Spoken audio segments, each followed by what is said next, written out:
Take our lead. Let's help you make your mark. Our goal is your satisfaction. Let us show you the way. As J.T. Lambert, Brandon Call was one of Step by Step's most promising young comedians, but unfortunately for viewers, the show marked the end of his acting career.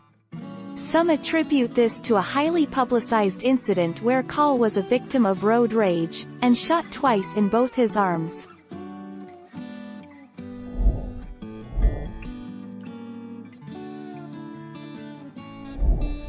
Take our lead. When Baywatch 1989 was picked up for syndication, Brandon was asked to leave the cast. This was due to having grown so much. David Hasselhoff, who was now producing the show as well as starring on it, wanted to let Hobie Buchanan remain a young boy for a few more seasons.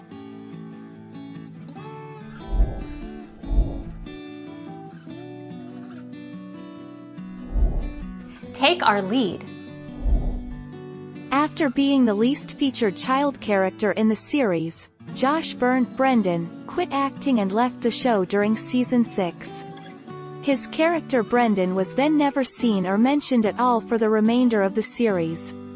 Sasha Mitchell played Patrick Duffy's nephew in both this series and Dallas, 1978. Thank you for watching. Please subscribe and hit the bell notification.